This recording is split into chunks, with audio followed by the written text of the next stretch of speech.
Pessoal, estamos de volta aqui no segundo bloco. Estávamos falando do Porto de Santos nas intervenções que vamos ter. Estou aqui com o empresário Gustavo Gottfried, advogado, empresário, titular do grupo Acta Motors, a empresa inserida aqui no centro de Santos, conhece bastante a região, e a deputada Solange Freitas, a nossa querida, que nós estávamos tão acostumados a vê-la na telinha e entende muito bem de todos esses desafios, né?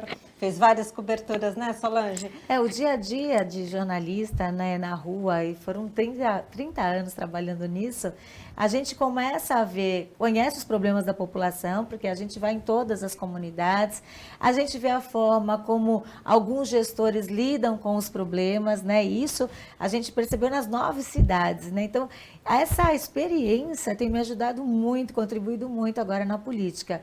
Eu estou muito feliz com esse resultado, porque não é fácil também, você tem que ser um caminho entre o governo do estado, né, e a população, e você fica no meio. E só que eu sempre falo assim, por mais que eu esteja junto com o governador, né, meu partido apoia o governador, mas o meu elo principal vai ser a população. Então, o que vai basear o meu dia a dia é o que a população precisa. Isso é muito importante. Muito importante. Gustavo, em termos, não vamos falar aqui de macroeconomia, porque a gente nem tem tempo para isso, mas o Estado ele pode ajudar e atrapalhar bastante. Por quê? Eu estou falando sobre isso. Porque nós tivemos na pandemia a gestão Dória que fez um desserviço para vários segmentos, aumentou muito vários impostos de vários segmentos, entre eles no setor automotivo.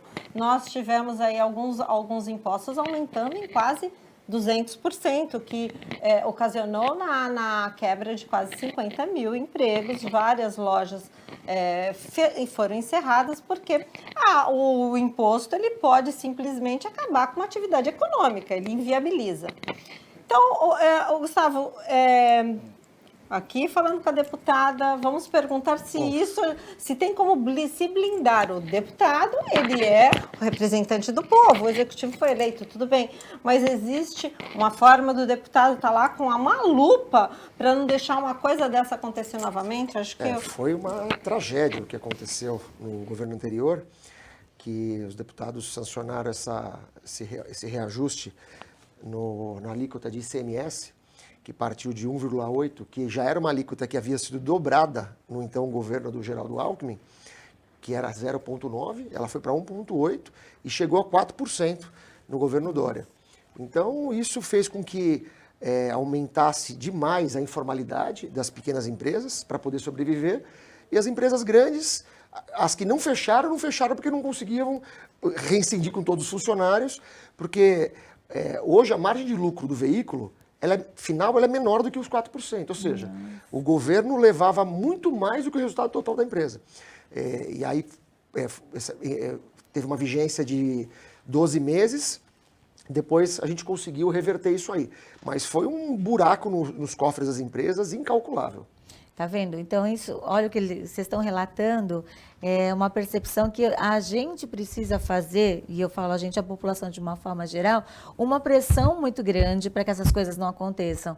Quando já veio com esse projeto do governo e os deputados também votaram a favor, eu acho que ali também faltou uma pressão da população. Lógico. Porque eu falo assim, quando a gente se une, a gente não consegue uma coisa sozinho, né? Então quando alguém pede uma ajuda, eu falo assim, eu ajudo, a outra pessoa ajuda, um outro segmento ajuda e a gente alcança o nosso objetivo. Sim. E sozinhos a gente não consegue nada. Então, quando tem uma causa dessa, a gente tem que estar unidos, sim, juntos, lutando, fazendo pressão, indo lá na Alesp, ou quando for um caso numa Câmara, indo lá na Câmara, pressionando para que isso não aconteça.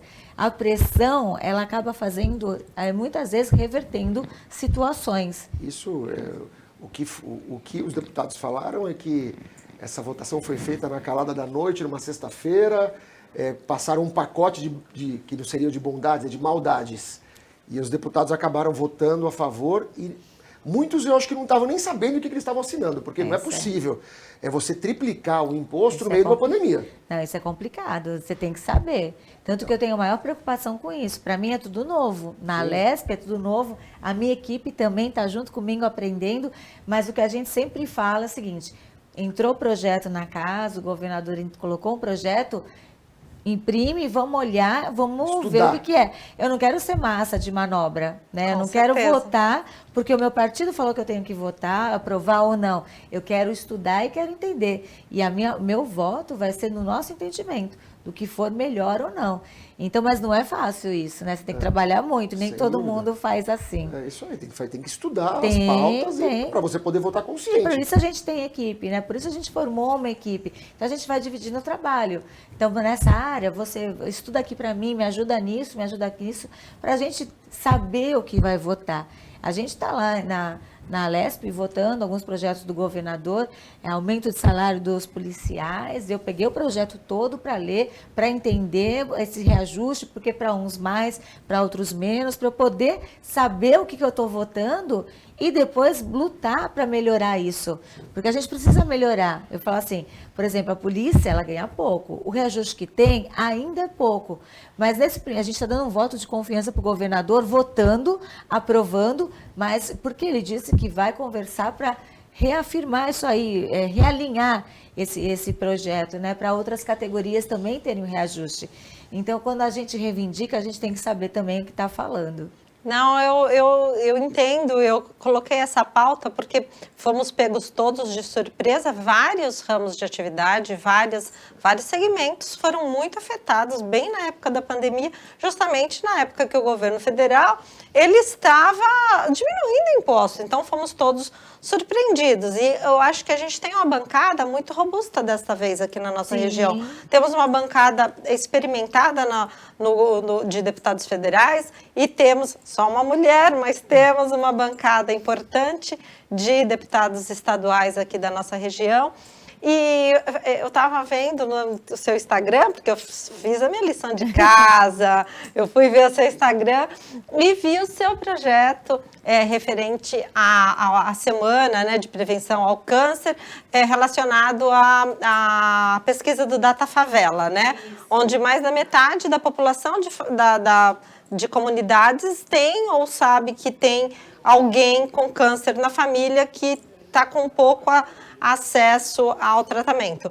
Olhando para o empresário, para a iniciativa privada, o empresário pode ajudar de alguma forma a, pelo menos, comunicar? Muito, pode ajudar demais. E, aliás, eu vou precisar da ajuda dos empresários também nesse meu novo desafio. É o meu segundo projeto de lei e eu criei esse projeto por causa dessa pesquisa que mostrava que nas comunidades havia uma desinformação, uma desinformação muito grande relacionada ao câncer. Isso faz com que tenha um diagnóstico tardio, uma dificuldade muito grande para as pessoas para conseguirem ter acesso à informação, ao tratamento, e isso é ruim para todo mundo. Para a pessoa, para o ser humano, que às vezes tem mais dificuldade para conseguir o tratamento e chegar à cura, também para o poder público, porque gasta mais lá na frente, né? Porque a prevenção, se você tivesse um trabalho de prevenção bacana, você gastaria menos lá na ponta com o tratamento.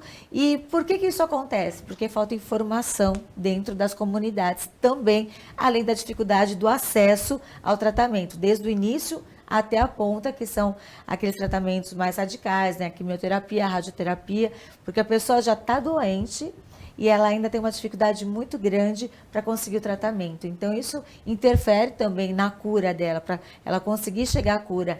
E não é mais uma semana. Eu falo assim, gente, eu não estou criando, ela está fazendo um projeto de lei, mais uma semana de alguma coisa. Não, é uma semana. Eu queria fazer um mês, mas eu sei que tem que ser aos pouquinhos que não dá. Mas é uma semana, na segunda semana do mês de abril, né, onde tem o dia 8, que é o Dia Mundial de Combate ao Câncer, para que o poder público, nessa semana, ele se volte para as comunidades e fique a semana inteira com várias atividades, levando informação, levando mutirões para dentro da favela. Você está falando, eu já estou pensando lá na acta, a gente fazer, sei lá, um ponto de tirar dúvidas, isso é de informações, de prevenção. O poder público tem que trabalhar com a iniciativa privada também, dar um panfletinho, para a pessoa, já foi no médico, já fez o teu CA, fez a sua mamografia. Os empresários, eles podem ajudar de várias maneiras.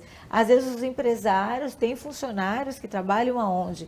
Nas comunidades. Sim, e eles sim. no dia a dia, vocês no dia a dia podem levar esse tipo de informação. Então o que eu quero fazer? Eu quero ampliar isso. Eu quero que as pessoas tenham acesso à informação, acesso ao tratamento, acesso a chegar à cura, assim como eu consegui chegar à cura na minha doença. Só que eu sou muito grata a Deus por eu ter condições de ter plano de saúde e ter uma facilidade maior do que a maioria das pessoas. Então eu vou lutar o quê? Por essa maioria que não tem. É fácil? Não é. Porque o caso de... Falta dinheiro, Solange. Falta dinheiro.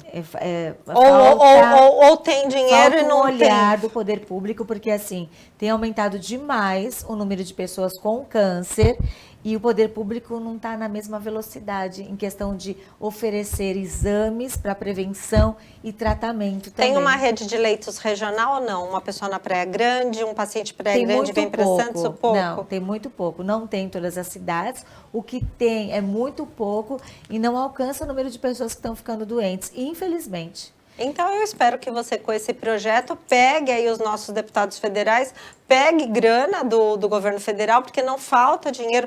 O prefeito Mourão, algumas vezes que eu estive com ele, eu falei, qual é o segredo, prefeito?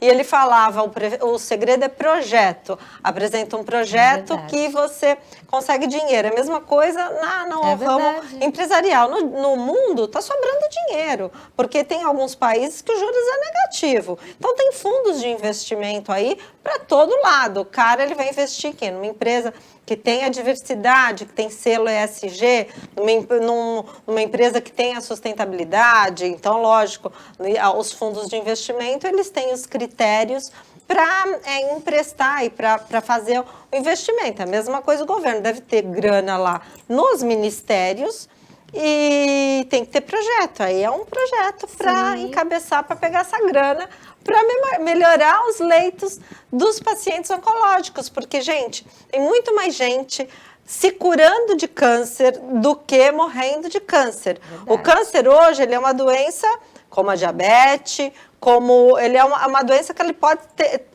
a pessoa pode conviver com tratamento paliativo ou com tratamento curativo. Verdade. E o importante, vou morrer, não vou morrer? Você pode atravessar a rua e morrer, não tem que pensar nisso. Isso. Tem que pensar em se tratar.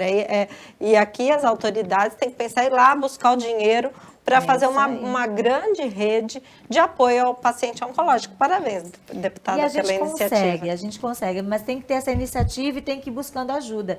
Também não adianta a gente ter uma ideia e deixar para lá. Os 2 projetos de lei que eu já apresentei, eu estou buscando ajuda, né? Outro projeto que é voltado para as pessoas que têm transtornos no desenvolvimento global e autistas, para que elas permaneçam nas escolas e nas universidades. Porque, assim, é muito difícil. Você é autista e aí você entrou na faculdade ou entrou na escola. Às vezes, uma prova para o autista, você fazer a prova naquele tempo muito rápido, ele fica muito ansioso e não consegue fazer. Por que não você trocar aquela prova por um trabalho ou você dar mais tempo? Então, a gente criou um projeto que é o PIAL, que é um protocolo individual de avaliação. Então, quando você entrou na faculdade, a faculdade vai ter um outro olhar para ele. Qual é o problema que ele tem? É a questão da iluminação. Como é que eu posso melhorar para ele poder ficar? Claro. Porque senão já é difícil para ele entrar. Mas permanecer é ainda mais difícil. Então, a gente está na luta, né? Vamos lutar. Viu só, gente? Quantas propostas bacanas em prol da sociedade. A autoridade parlamentar, ele é um agente em benefício da sociedade. O empresário, a empresa é um ser vivo. O empresário não vive sem sociedade. Sociedade não vive sem empresa. Estamos todos conectados nesse mundo, nessa dinâmica. Somos humanos, precisamos de humanos para avançarmos. E terminando, porque aqui a conversa vai longe, se tivéssemos mais tempo, mas agradeço demais, deputada. Uma honra tê-la aqui na nossa sala. Gustavo, obrigado pela referência de estar aqui, pela deferência no meu programa No Salto. A gente sabe que o dia a dia do empresário não é brincadeira, da deputada também não. E você que nos assiste, muito obrigada, é uma honra a sua audiência e até a próxima.